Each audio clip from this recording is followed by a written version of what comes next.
Tell us more. All right. The Structural Engineering Podcast.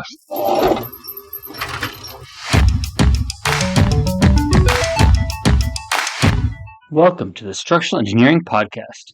We're having a conversation today that I bet most of you have pretty often. We're talking with an architect. This is the first time we've convinced an architect to come on this show. It may also be the first time we've been brave enough to ask, but we really enjoyed the conversation, and I think it's really advantageous to know more about how our most common client does work in many cases and what they expect out of their engineers. So listen in, send us an email if you have any questions, and let's hear from Melissa. Also, my mic might be broken, which is why this audio clip is awful, but these things are cheap. I got a new one, so next episode we should be back to normal. Thanks for having me. My name is Melissa Lanning. I work at Infusion Architects. I've got a past career at a couple other places too, both here in Colorado and back on the East Coast in Philadelphia, and actually Maryland. I've been a licensed architect for almost 8 years. That's awesome. Yeah, it happens fast. Yeah. And I guess I got into architecture because I wanted to design spaces that were accessible to everyone. And when I mean accessible, I mean actual accessibility concerns. You too often see spaces that are hard for people to even access and get into the building. Yeah. And I wanted to make sure that design was truly inclusive and user-friendly. I'm definitely a function over form architect. Probably by the nature of some of my projects that I've done in my career, but also just that accessibility passion.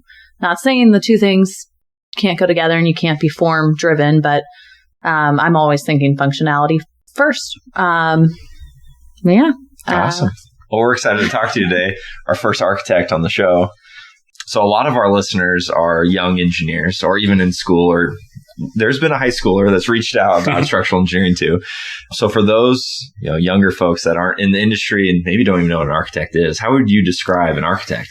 Oh, the term I use most often is actually a firefighter.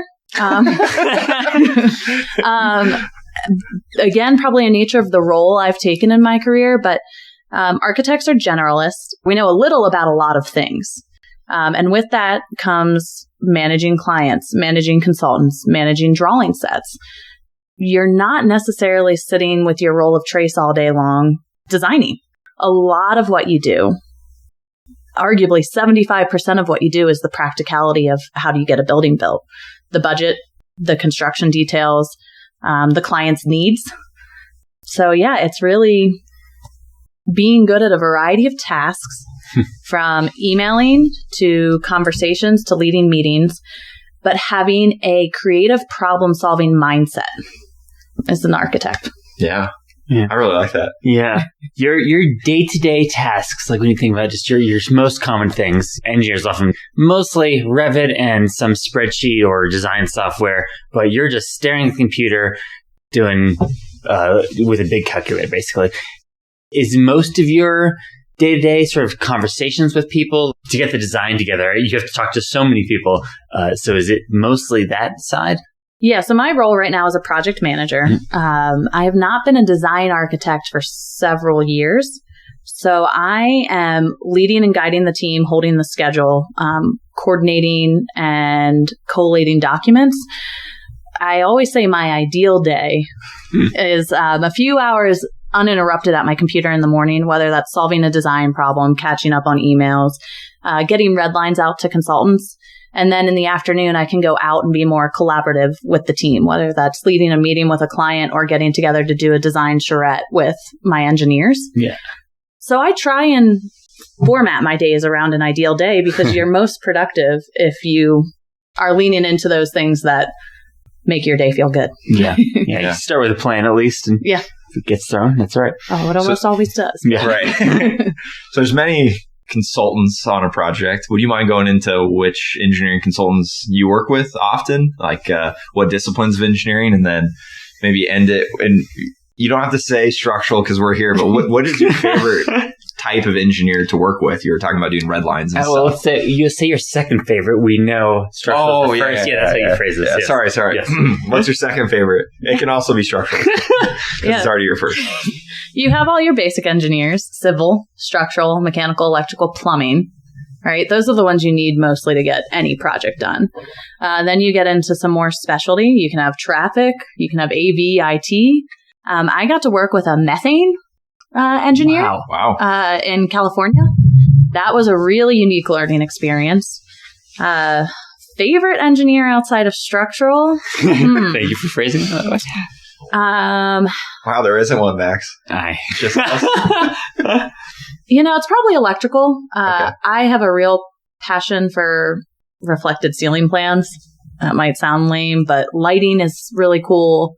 Acoustic applications to ceilings are cool. Ceiling material options out there are unique. So I like to work on the lighting selection, and then those dang electrical panels, locating those in places, and of course, future-proofing the buildings and providing all the things that come with electrical, emergency power generators. The AV systems are powered through electrical, so I guess I'd go electrical as my number 2. Out of curiosity, how much did architecture school teach you about all the disciplines and everything you're doing today? I went to a design school. So architecture degrees kind of come in a variety. There's architectural engineering. There's a more business-focused architectural degree, but I went to a design school. The school I went to started as a textile and fashion design. Oh, wow. I think in the 1700s in Philadelphia. It was Wow. called Philadelphia College of Textile and Industry. So my school was known for all its design programs. There was industrial design, graphic design, fashion design, interior design, architectural design. And they did this really cool thing where they had us cross-collaborate with each other. And we got to put on fashion shows. We got to do XX and X. So I did take structural courses. I think I took 2. Ooh. I took a class called Building Systems where we read MEB. I think everyone Sounds knows nice. MEB, right? Yeah. MEB is Mechanical and Electrical Equipment for Buildings. Great book. But really, they focused in on design thinking more than the systems. It was a 5-year program. We really didn't introduce systems into design until year 4. So I had maybe 2 or 3 semesters that were focused on the integration of design and system. Okay. I'm sure those architectural engineering programs were a lot more integrated in the approach than what I had, but you learn on the job, right? You learn so much when you come out of school. I think that's pretty common. So Yeah. Yeah, structural engineers school really teaches you like really the basics, and then when you get in the real world, like almost none of it applies. Yeah, I mean, school's for concepts, sort of. It really is, Yeah. So let's start off with why do you even hire a structural engineer, and how do you hire a structural engineer? I don't want my buildings to fall down. I like that. That is, yeah. I don't want to do the structural calculations, nor should I. Zach saw my attempt recently. I think it was okay. Yeah. I think you did a good job, I only undersized a couple things. but we corrected it. Yeah. We got it. How do you hire a structural engineer? Google.com structural engineers. Close. Relationships, I think. Whether it's you or someone in your firm, I think that's the best way to find an engineer you will collaborate well with. I would avoid the Google method. Not saying it can't work out. And recommendations even, like being on site and hearing a contractor say, oh, I really liked working with X, or a client for that matter. Clients are who we build for. And so if they had a good time with an engineer, it's worth trying. So yeah, relationships is where I would find them. Sometimes you need to get multiple bids just to keep it competitive and to meet a client's budget. So that can affect things too. But yeah, I think kind of starting there. When someone says they had a nice time with a structural engineer, like the project went really well with the structural engineer, and this is kind of a broad, like, but what does that mean in a sense? Like when we do a good job, we make an efficient structure and use the lowest, let's say steel structure, use the least amount necessary, and it's designed efficiently, and we don't put columns in front of your windows, but like, and then job well done, we stamp and we're done. Well, what is the kind of a good relationship with an engineer? Yeah. Engineers and architects obviously have different relationships with the client. Architects are often the face for the whole team. But in some of my projects, again, I do a lot of adaptive reuse projects. So you're dealing with some existing conditions that often require a little bit more forward-facing structural engineering. So a client in that case will enjoy timely answers as well as sharp pencils. When you're dealing with existing conditions, you don't get to start from scratch. And you don't necessarily want to design something that's going to cost, an arm and a leg trying to fix said existing conditions. So I think that makes a big impact on the client, is if they can tell that the structural engineer is being mindful of both of those. I have a historic project right now that had some issues with the foundation, had some issues with existing framing. These buildings are 200 years old, and the changes start to add up. Yeah. So it's prioritizing what really needs to be fixed or what is the most cost-efficient way to fix it. A ground-up project, I would say just making sure you're coordinated through with all the systems and the architecture will make the project go smoother. And again, your site visits and your interaction with the contractor or the client, if they're there, are a time to make an impact on that client and have them say, I really liked working with that engineer. Okay. I'll do that. So how do you typically approach the early design phases of a project? Are you showing the clients examples of photos, sketches? Are you right into Revit and drawing? How does that look like from your perspective with your client? Yeah. I'm young enough that I go into Revit pretty quickly. My educational background had a year or two of hand drawing. My first job in the profession was actually when I was 17. And I got a job with a one-woman show who was doing residential additions mostly, and she was hand drafting. Whoa. So I hand drafted, and we actually typed our notes on sticky back paper, and that's how we would do the noting. So I was only drawing. I wasn't lettering. I know how to letter.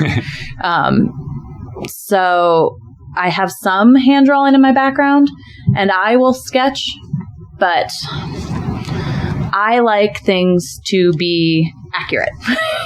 And Revit helps you get accurate fast.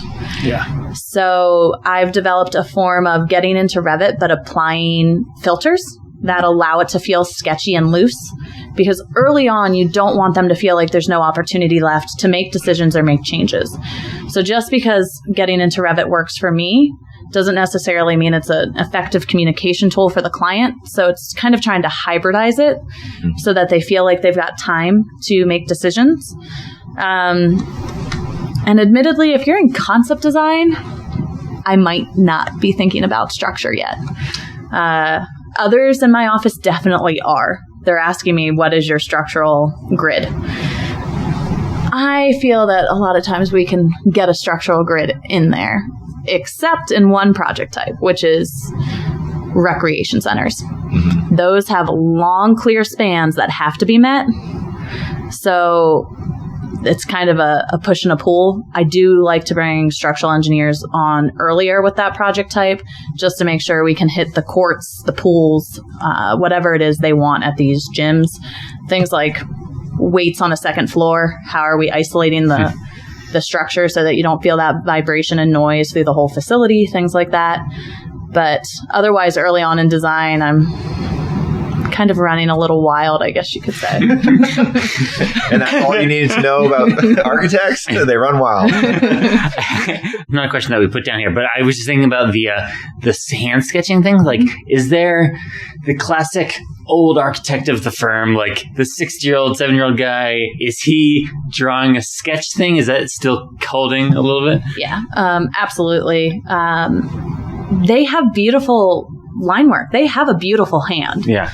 That to some extent, I feel like is a little bit of a lost skill in the modern generation of architects.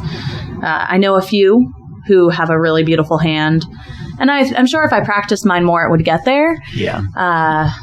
I would say the owners of the company I work for now, Infusion, definitely are hand sketch first. And they sometimes, I think, reprimand us for how quickly we go into the computer. Yeah. But there's a give and a take. Past firms I've worked for, I ended up working on a lot of multifamily projects, and my principal in charge of that division would hand sketch the units, and they would never work. The dimensions weren't right. And that project type has critical dimensions. You have to have certain clearances in the bathrooms and the kitchens, and you have to hit certain dimensions to make the building profitable. You need 18 foot on a studio, 24 foot on a one bed, 36 on a two. And actually multifamily is one where structure, believe it or not, actually having input early is important there too. But I don't have to get too into the weeds on that yet. How important is the relationship between architects and structural engineers in your projects? Do you want your project to be enjoyable? Or do you want it to be a challenge? Right. Yeah. I like when my projects are enjoyable. So I, again, prefer when it comes to that, let's get together. Maybe this is where I am a little old school. Let's charrette it if we have an issue. It's on the front of my mind now, multifamily. Oftentimes you like to step back that penthouse level, whether that's to get an outdoor deck, whether to create some architectural interest. You know who hates when I do that? I have a feeling I know.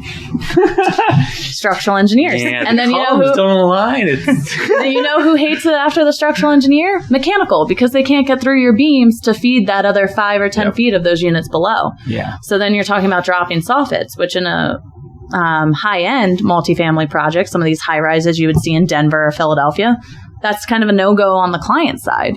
It actually becomes kind of critical to look at that building form and figure out how you're going to do some of those things well before you get to CD. Honestly, maybe even having some ideas in SD to figure out what you're going to do there. But the question was relationship. I think it's important. I think whatever project type you find, there's going to be some constraint, whether it's, again, adaptive reuse, and you find weird existing conditions, rec centers with the long spans, multifamily. Let's see what else. Healthcare. I know a lot of healthcare designers. That's a big thing we do at Infusion. It's not my specialty, but setting up the early space planning to the structural module is actually really important on those projects.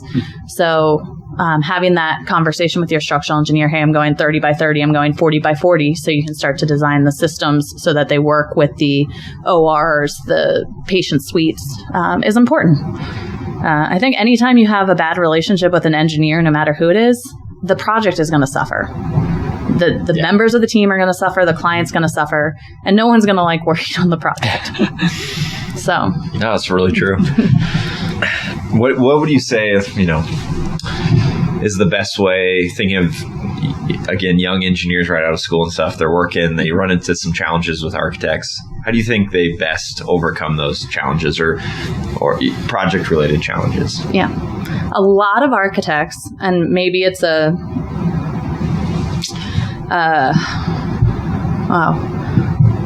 stereotype that's not true, but a stereotype I hear a lot is that architects have egos. And that can be hard to get past, especially in an engineering brain where it's numbers and math and this is how it needs to happen and we're just designing something so it stands, and an architect's telling you, well, you can't have it. I think always offering to collaborate is a good approach. Hey, let's sit down. I want to hear what the goals are of this project. What are the true non-negotiables? Maybe a brace frame's not a non-negotiable in that project, but a column in the middle of the room is. It's going to be different for each project and each goal, both from a program and an aesthetic standpoint. And you'll design more effectively from a structural standpoint if you understand what the architect is truly trying to achieve. And they're not always great at articulating what that is they're trying to achieve. So sitting together and looking at it is probably a good way to start. If you still can't overcome it alone, ask someone else in your company if they've had a similar experience and how they handled it, because we're never doing anything for the first time. Most things have been done before. Right. I don't think you're going to be reinventing the wheel on anything, especially in that first 5 to 10 years out of school. Maybe after that, you'll come up with something that's never been done before, but I have yet to see that. That's a really good way to put that. I like that. Yeah. Are there any common challenges that you have with structural engineers? Again, it's probably more of a stereotype than is true, but the sharpening the pencils thing, it always feels like there's 10x safety factor in there. And I know there actually is written code requirements that tell you the safety factor. But that's a common one. It's just like, is it over-engineered? And I'm not the expert, so I can't sit there and tell you if it's over-engineered or not. And then I'd say maybe the most frustrating thing is if you are an in-house multidisciplinary firm, if structural's not coordinated with mechanical and mechanical's not coordinated with electrical, because all that stuff is trying to exist in that joist space. So does it fit? Did you guys talk? And yeah, I get it. The architect is in charge of the project. I should sit down and have a conversation with you. But if you're in an office together, we expect some of that collaboration to happen there. And I don't want to be identifying the problems all the time. Wouldn't say that's necessarily super common, but that definitely happens. And I don't know how all engineers run their offices, but it's especially when it's internal like that, making sure you have your project team meetings in office and coordinate those things before you get to your weekly meeting with your architect, so that you can point out the issues and say, hey, we don't have enough space to get the 8-inch UL rated light fixture beneath the duct through the web or under the web. You're going to have to lower that ceiling 8 inches. Or, hey, the main return for the mechanical unit is above your conference room and all you have is a typical ACT ceiling. Is that going to be enough sound separation? Again, not a structural thing here, but it all plays together. So bringing some of those to the architect is always helpful. We have a lot on our plate. And again, we're generalists. We're not always catching those things, but those things that you don't see, that the clients don't want to pay for, often make the project. Yeah, we'll build a beautiful building, but if the conference rooms are noisy, if your whole building is vibrating when the spin class is going on, like that's what the client's going to remember, is that functionality. Yeah. Beauty only lasts so long no matter what materials you put up. Every building wears. But if it doesn't function on day one, they're going to remember that. So, yeah. Can you walk us through one of your favorite projects and explain a little bit how the structure supported your vision? Yeah. I collaborated with another architect on Westwood Rec Center. So it was a Denver-based rec center, 38,000 square feet, had all those components we talked about, had a pool with a indoor-outdoor water slide. It had basketball courts. It had a big, large weightlifting gym. I think it had a rock climbing wall that was incorporated into the structure of the building. One, I like it because I'm passionate about rec centers. It's a fun project type. It's bringing something to the community. They're unique. There's a lot of cool components that you get to learn about, but there's a lot of things to consider from a structural standpoint. This isn't rinse and repeat. It's not a multifamily unit that's modular. It's not healthcare that's modular. You've got a 12-foot deep pool over here. What are we doing with the foundations? Then you've got the pool pump pit. And then you've got a rock wall that's 40 feet tall. So it's a matter of coming up with efficient systems there. And in some of those spaces, coming up with beautiful systems. The gyms in particular, you a lot of times have exposed structure, getting higher ceiling heights for things like volleyballs, but also considering hanging basketball hoops, hanging scoreboards, hanging acoustic panels in those spaces and in aquatic spaces. So I always find those as a really fun collaboration for the whole team. You often get to do some more unique things that you just don't see every day. Yeah. And it's always fun. I would hope engineers feel this way, like architects do. a new challenge is always fun. You don't want to be doing the same thing every day. Yeah, definitely. Yeah, I would say for sure. I think the cool thing with rec centers is often the structure is exposed, and as structural engineers, it's like one of the coolest things to be able to see and, take your friend to and be like, I designed that. And they go, well, what does an architect do then? So the architect puts it all together. Yeah. I love how much people in the world are confused between architects and structural engineers. We're working on that right now. I always have to explain that, to family members and stuff, which is always really fun. But so as an architect, when do you want to expose the structure? And how do we as structural engineers get to maybe express the structure more often? It's not structure. That's the problem. Tell mechanical, electrical, plumbing to do things differently. Right? Yes. Finally. I don't want to see exposed conduit. I don't want to see copper piping. I don't want to see, I'll see spiral duct. Okay. But I don't want to see painted. I actually don't, it doesn't, okay. I like painted, but painting is a maintenance issue for clients. Mm-hmm. So, just exposed. I don't want to see duct wrap. Duct insulation. So I wouldn't say structure's the problem. A standard structure might not be the most beautiful thing, but there's some things out there now. Heavy timber, even glue lambs. Oh yeah. You can get really beautiful glue lambs. So let's get all those other engineers to tidy up, and then we can expose the structure more. I like that answer so much. Okay, I want to ask about technology. So how has things like BIM, building information modeling, changed your collaboration with structural engineers? Yeah, I think it helps us solve more problems before they become apparent in the field. Yeah. Which is critical. And I think it helps us actually more efficiently plan some of these other things that have to happen in that same ceiling space. Because again, you're seeing it.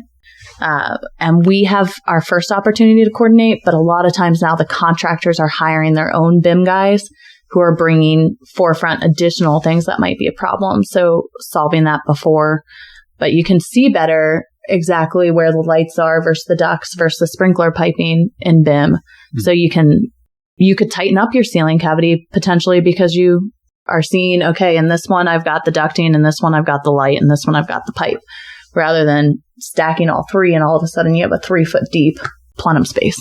Yeah. I have a very specific question, but since we're sort of on this, a product like Autodesk Construction Cloud, where the architect and all the engineers are using kind of the same model, is that really common? We're all basically the same age. That didn't exist that long ago. B360 was kind of the intro to that.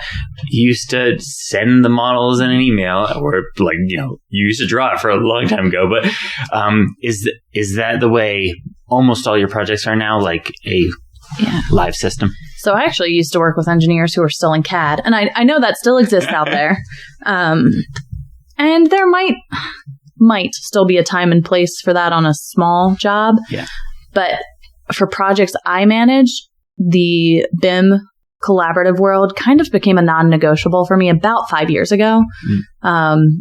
Obviously, we were in Revit before that, but again, I would still have some people that were 2D or not 2D, 3D CAD, but it doesn't play well. Yeah. Right. Again, time and place on a small one, but on a big job at this point, anything over 10,000, really maybe even over 5, it's a non-negotiable for me to be in Revit, and to be in Revit well. Don't put the light fixture 2 feet off the floor, guys. Let's get it up to the ceiling.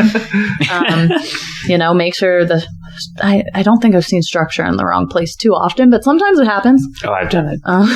Certainly. 2 feet off the ground. Usually it's no. And honestly, I could see it becoming a non-negotiable for some of these contractors too, especially the larger guys, because it's protecting them as well. It's protecting all of us. Yeah. Honestly. So if your company's not there, I would get there. And again, if we're talking to the young folks out there, learn how to be good at it. I think we'll soon be having these collaborative charrettes in VR headsets, and we'll be walking the space, not just spinning it on our computer. Yeah, I believe that. That's extremely exciting.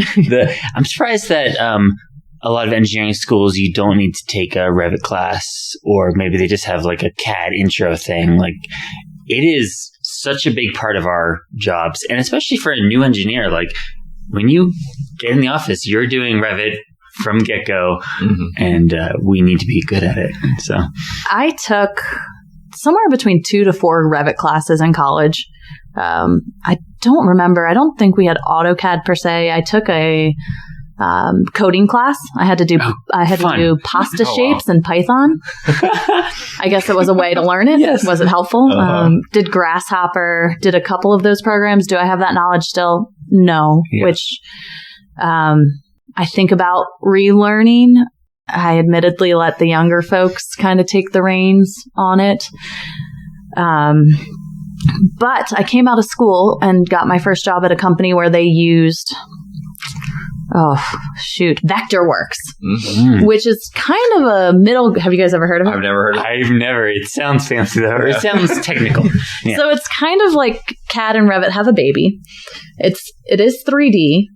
We weren't always using it to its full 3D capabilities. The problem was, so the reason we were on Vectorworks was we were in Apple office. And Revit, I don't think played well with Apple at the time. Is it now? I'm not sure. Yeah. I don't work at a Revit or Apple office anymore. So I worked with that company for 3 or 4 years. So I lost all my Revit skills that I had, which were minimal because it was school-based Revit. Oh, yeah. And then I moved to Colorado and got a job at a mid-size, 60 people's a mid-size, right? Or is that a large? That's mid-size, yeah. Yeah. So I got a job at a mid-size firm that was Revit-based. High-touch design firm, does really beautiful work. Got a job as a licensed architect, but newly. I pursued my license from Pennsylvania knowing I was going to move here, so I got it in Colorado. So I told them I was ready for a junior PA kind of position. But what I didn't factor in was I didn't know Revit. What did I do? I worked some long weeks for the first couple weeks because they put me on a team that was on a deadline, and that team gave me responsibilities. So I put in the extra hours. I asked questions when I needed to, but I essentially taught myself Revit in a professional capacity in 2 to 3 weeks.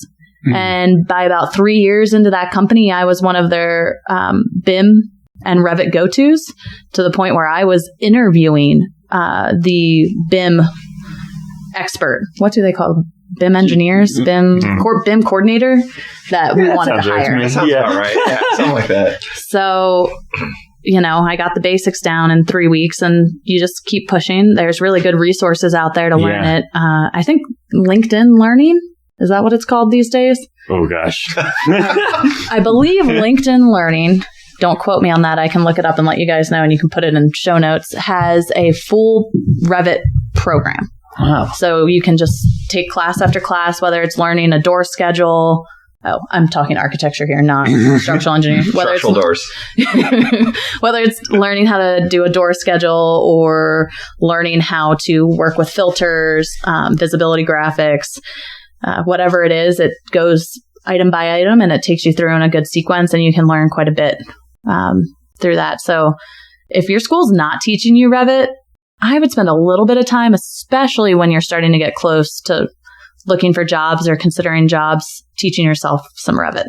I don't know if that was where that question started, but that's exactly it. I mean, I was saying you just need to know. And I've been at firms that have different Revit tendencies. Like the engineer does all the drafting, or something completely the other way, where we have drafters always, and you lose touch of that Revit. And I feel like it's a connection to the project. Like when you are drawing all the details in Revit, you have a different scale of how it's put together, and you can be a better engineer. I've always said, at least once a week, when you're jumping into the project to start the project for the week, put it in 3D, spin it around, cut some section box, move those around, just see where everybody's at. You'll learn a lot about your project. Do you guys put it in 3D often? Yes. On the I do all the time. Yeah. I think not all engineers do that. I think they get in there, they open up the sheet views or the 2D views, and they just start working. But again, you can't learn more about that project than when you throw it in 3D. Yeah. So we talked about the benefits of BIM. What are some of the downfalls you think of BIM? Can I say I'm not sure there are any? The only one I was thinking of that we often run into is especially with live linking models, is the architect adjusting walls or ceilings and us reacting to them, not realizing they're just being moved. I don't know, not exactly add to that comment, but yeah, it's like if moving is super easy, and it's not just like the architect did something, but it's anyone that's working on a project. If it's so easy to make these little adjustments, they're more common than they maybe need to be. Yeah, or breaking hosted objects. That could be a big one. Yeah. If all the lights are hosted to a ceiling and the ceiling gets deleted, right? Whether it's by accident or on purpose, because those things do happen. So yeah, that's definitely a good point.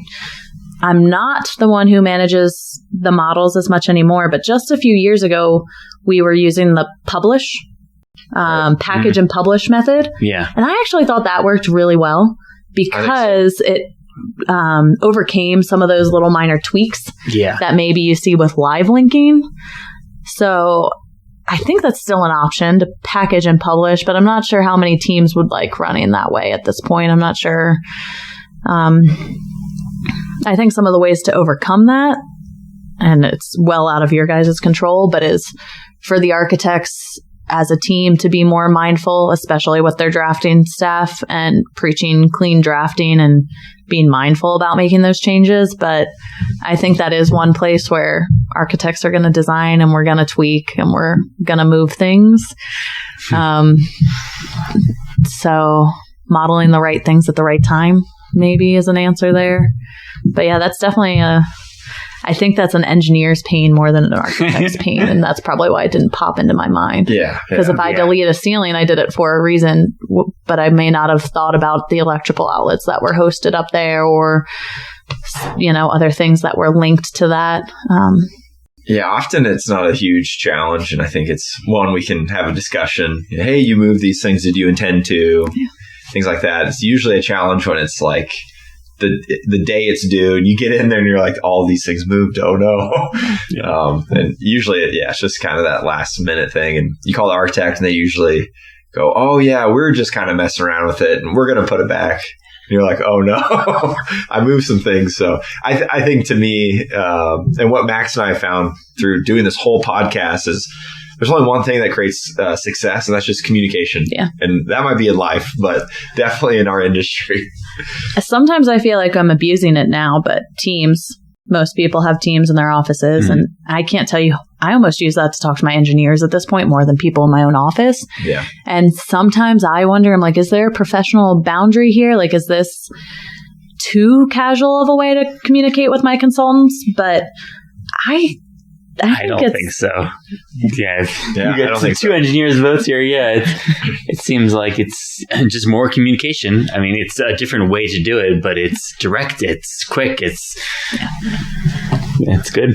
Yeah, I would say in my career, I went from emailing and phone calls to started texting architects with things. Letters, you've read letters? Pigeons, letters, owls. I'm older than you. All of them. And then, it started developing into teams, and I don't know. I really like it because it's very quick, back and forth. And it to me, almost like there's a piece of it that doesn't feel as professional, but then it does feel more professional than shooting a text to an architect for some reason. How do you like to communicate with architects? Teams, text messages, phone calls? Like, what do you prefer? You could say yes to all of it. I mean, all of it is a solution, but I have not really done the Teams version. Mostly carrier pigeon. Carrier pigeon. I like phone calls. I think phone calls with an email, maybe with a PDF of what you're asking about. But I think you can just get a lot more information on the phone quickly, and so I lean on that. I like video calls. I like to put it live up on the screen too, or mark things up. If the people have time, quick email, hey, do you have 30 minutes at some point today, and see if it overlaps. We're all busy. It might not happen. It might have to be a PDF markup. But I definitely like that aspect, kind of working through it together if you can, or if it's an element that needs it. Not all elements need to be worked through together, but some are quicker that way. That's for sure. I just had a situation, again, not structural, but we've gone back and forth for probably 4 to 6 weeks now. And I kind of thought it'd be better if we just got out on site. We went out on site today, solved it in about 30 minutes. I was like, 4 to 6 weeks, countless other hours of my time, and 30 minutes. Got the owner, got the contractor, it happened to be an electrical thing, the electrical sub, and myself on site. It was done. Done in no time. So, that's something I've seen changed a lot in my career before and after COVID. I feel like before COVID, going out to the site and like meeting in person was such a common thing. Yeah. And now it's like we try to solve the problems without actually meeting or going to site. And it blows my mind because the same thing happens all the time. It's like we get out there and it's so obvious the solution. We just need to all stand there together for 5 minutes. That's so true because I used to do in-person page turns with my engineering teams at or right before a milestone.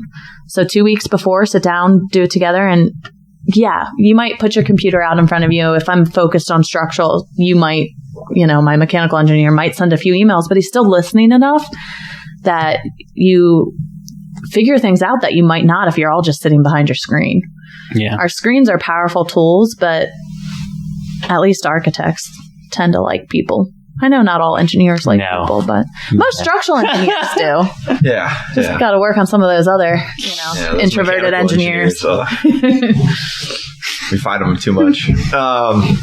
So I'm curious if you have an answer to this question. What innovative materials or structural systems excite you most for future things in architecture and design? What do you hear from a structural side that you're like, that's pretty cool?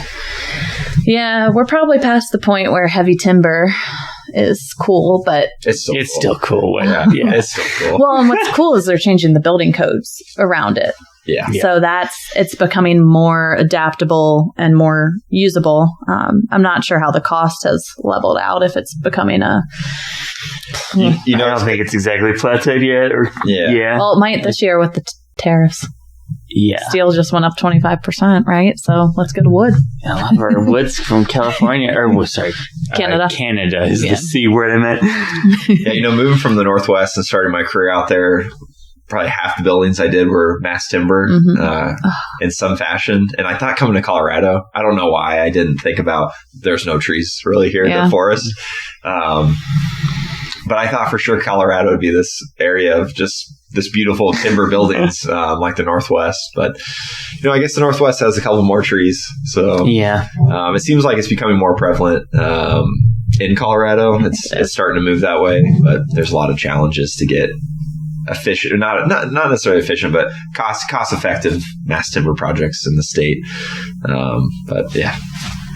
So what about composites? The other one I think is cool is 3D printing. Yeah. Oh yeah. So you see a lot of it in the residential application at this point where it's Legos. I'm interested to see where that goes. I really like it when they essentially make panels, a little bit like a SIPS panel. It's an integrated building component that's not just the structure. It's not just the insulation. It's almost the full building envelope. They're also doing really cool things nowadays with cast concrete panels. You can put a brick pattern on it. You can do X, X, and X. So I don't know if you want to call it modular or off-site construction, but some of those, what are we able to do and bring to site that's an efficient system and not just a component? Yeah. So. Yeah, I think modular construction is definitely the way of the future for a lot of for not every single construction type, but multifamily, for instance, is a great option. And I've seen some hotels where they will deliver them on site with the bathrooms in place, all the plumbing, the HVAC, and it's like you pick it, you place it, you attach it, and you keep going. I think that would be pretty cool. As engineers, it's like a whole new solution, like a problem to solve. Oh, yeah. And to figure out. In the world of architecture, what are you guys thinking about for sustainability? Well, it's hard. It's a loaded question because it really is. Unfortunately, some of the reality is that the client doesn't have the budget to be pushing the envelope on sustainability. Yeah. I do a lot of rural work, whether it's healthcare, critical access hospitals, or small Colorado municipalities, police stations. And they have facilities that are so outdated, so underserving their clients, their officers, whatever it is, that they're just trying to get back to a baseline. And their budgets are tight, and construction right now is expensive. Yeah. So as much as I would love sustainability to be a bigger part of what I do, that Westwood Rec Center I mentioned earlier was actually going to try, I would have to look back and see because it was a previous company, to be the first net zero rec center in Colorado. Wow. But I don't know if it was achievable because of pools. Aquatic centers are real energy hogs. And unfortunately, they're still more efficient on natural gas. It is really hard to operate a pool on all electric. Yeah. So I will admit some of the ways that project was going to try to achieve that net zero was buying energy credits. And to me, that's not what we're all trying to achieve. Yeah. I think there's going to be a point where we've got to figure out a balance. Not all of our grids, not all of our infrastructure can handle all electric buildings. That's actually going to create problems. But maybe there's more sustainable structural components that can have less carbon footprint in their shipping to site. Maybe there's building materials with less VOCs that are healthier for the occupant. So I think it's sustainability is a hot button word. And I'm not sure as an industry we've really tackled what the best way to be sustainable is in a big picture. You know, 2030 goals are great if your state's infrastructure can handle it. If it can't, and then is it really a great use of our land to put up solar field after solar field for energy credits if you can't integrate it into the roof or into a parking structure for some reason? Or it's not going to produce enough energy integrated on your roof footprint. So like everything, it's a balance. It's a tough balance. Yeah. Okay, so we got some sort of closing theme questions, but just big picture. So what advice would you give to a young architect about working with a structural engineer? This goes for anyone, not just structural engineers. Don't be scared to ask questions. You are not going to learn and you are not going to understand if you're always too scared to ask. You don't need to know it all. And honestly, if you pretend to know it all and you don't, it's going to show. A structural engineer is a person just like you. It doesn't matter where they are in their career. They'll be able to teach you something and you'll be able to carry that forward to the next project. Okay. Yeah, and I would say that's, similar advice to structural engineers. I think, engineers as a genre, let's say, of people believe they know most things. Yes. And if you don't, you pretend you do, and you look it up later. 100%, because you have that title. I'm an engineer. I've got to know these things. But I think being humble and asking good questions, or questions in general, to architects as well as some more senior staff, is so crucial to advancing your career and getting better at what you're doing. And you really leave school knowing nothing. I'm sure architecture's got to be pretty similar. I told a client and a contractor just today that I was not qualified to review a structural fill submittal. I was like, to me, dirt is dirt. And the reason I wasn't passing this along to an engineer is I didn't happen to have a civil engineer on the project, which is who should review a submittal like that. But it's for a municipality who has town engineers. So I needed to tell my client, who's not the town engineer, hey, I can't review this for you. Do you have a town engineer? And if not, we'll have to come up with another approach, maybe ask a civil engineer I work with if they can look at it. But I'm that far into my career, and I told a client today that I can't look at something. I don't know it. Yeah. So. Are there any architectural mentors or influencers that shaped your approach? Yeah. I started my career at a small company. It was called Staniff Potts Architects. And I started there because they had won the Philadelphia Firm of the Year award. Oh. So I was going to work in their laser lab and model lab and help build the exhibit that was going to go on display at the AIA headquarters in Philly. Wow. So the owners of that company are Stephen Potts and Petra Staniff. They're a husband-wife team. And they do a variety of work, residential, hospitality, commercial, and I did some really unique projects. And they have stuck to this day as mentors to me in all aspects, work-life balance, running a business, collaborating with contractors and engineers. They also believe in functionality. But they had a high touch aesthetic as well. So they really married both worlds. And it was a really great place to learn, probably because of some of the hands-on you get at a small company. There was 5 of us, 3 other folks, myself and another intern or 2 off and on. So it was like 5 or 6 of us. So I got to do a little bit of everything. I deviated a little bit from the mentor, but I guess if you have an opportunity when you come out of school, there is value in taking a job at a small firm. Yeah. Your paycheck is going to be smaller, but it might allow your career to snowball in a way that will grow it quicker than if you end up at a bigger company. Not saying don't pursue the bigger companies, and I'm not an engineer. This is an architect's background. But I got to touch all aspects of a project really quickly and got to learn a lot that built my confidence and competence to be where I'm at in my career now. And I built relationships with the owners of a company that to this day I text them and say, hey, I'm coming back to Philly. Want to grab a coffee? I want to hear what you're doing. Hey, we've got this project I think you guys would be great to collaborate with. Or, hey, I'm burnt out. What do I do? You know?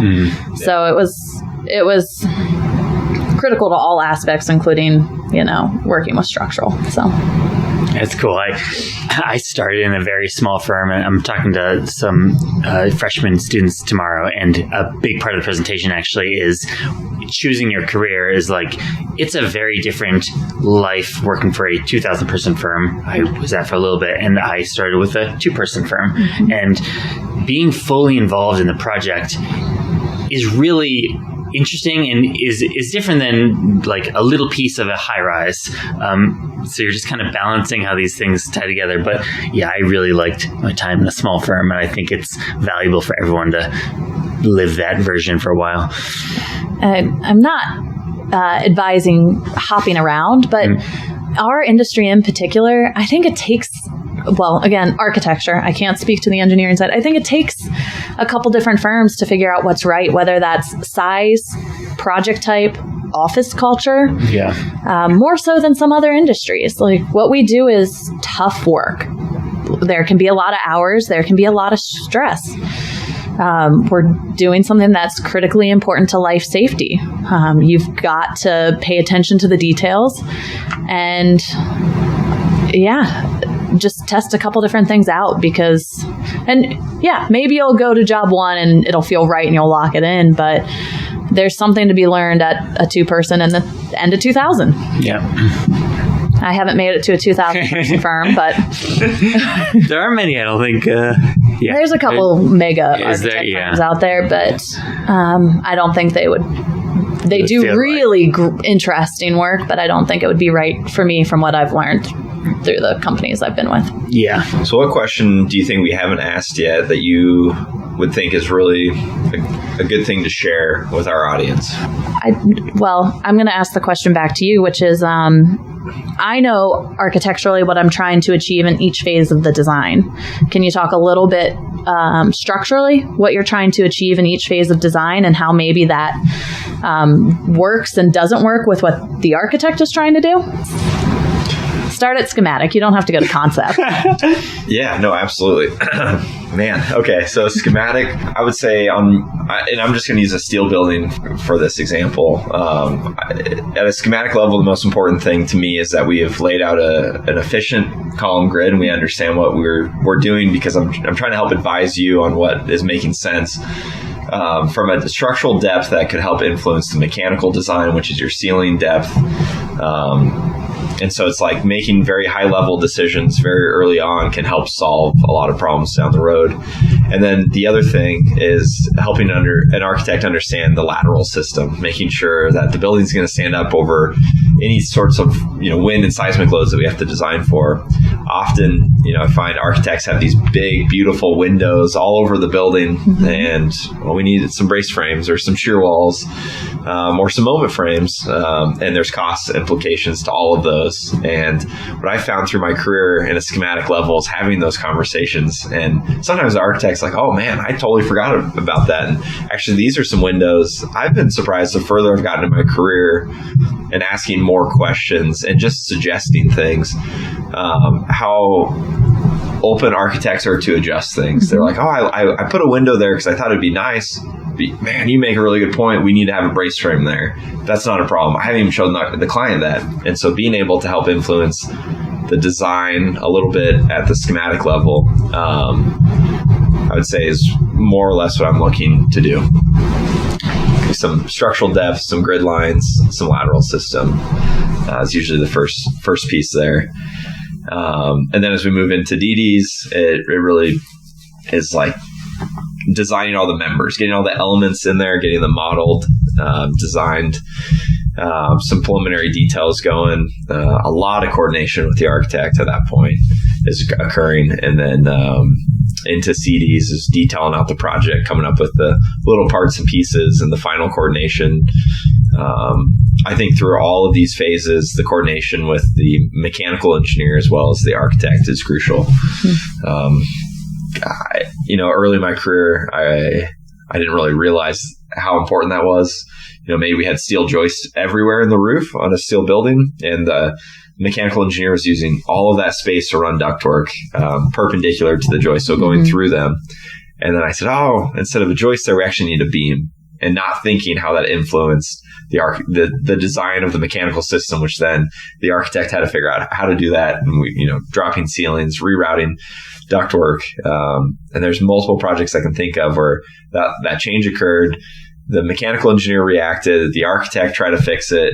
And then it turned out that we actually just somehow the model changed, that one joist went to a beam, and no one should have reacted to it. It was a mistake in the model early on.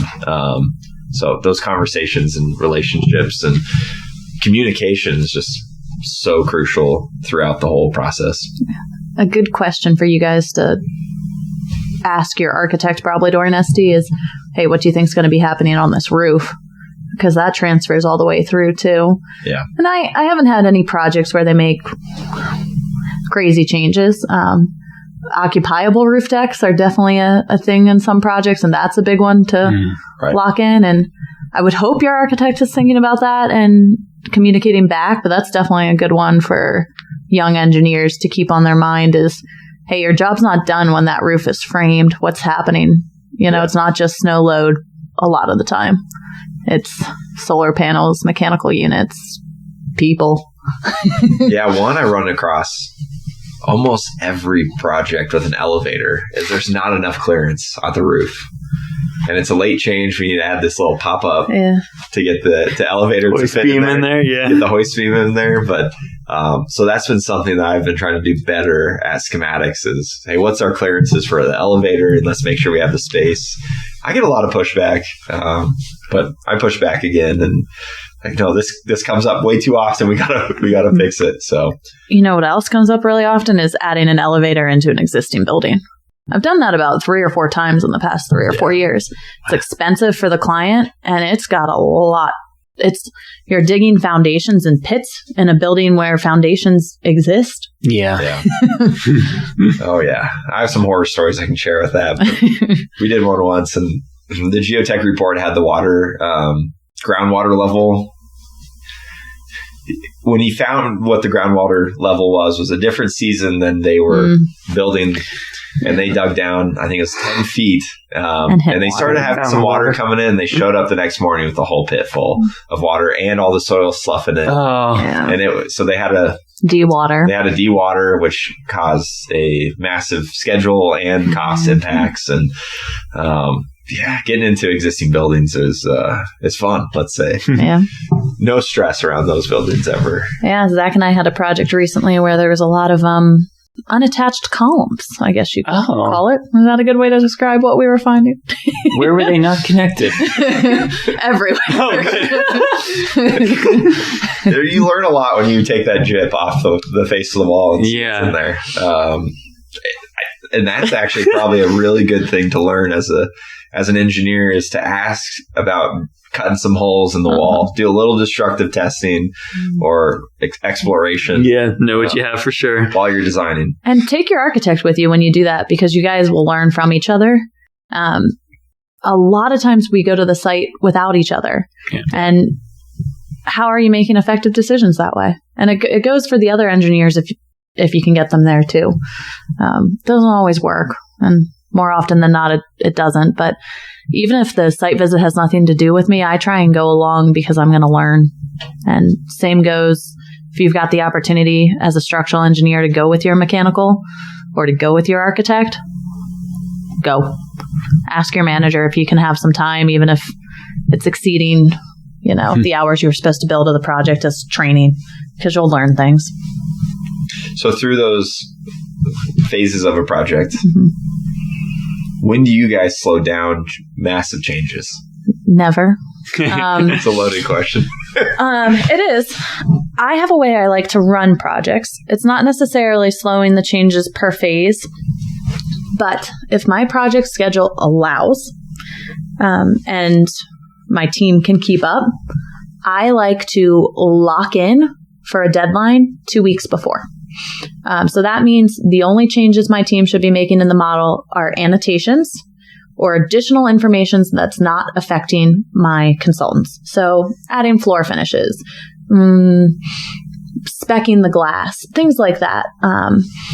The reason I like to do that is then a couple days later or a full week later, I can ask my consultants for a check set, and I can review that we're all coordinated through for space planning, for ceiling space, and provide good solid notes so that set that goes out is buildable, in quotes.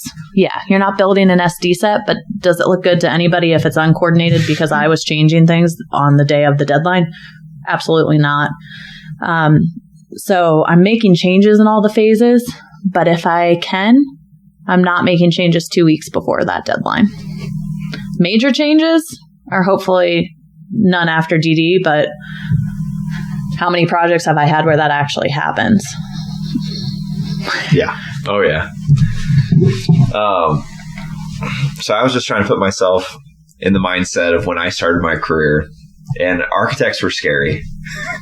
As an engineer, I didn't learn about architects, much in school or anything.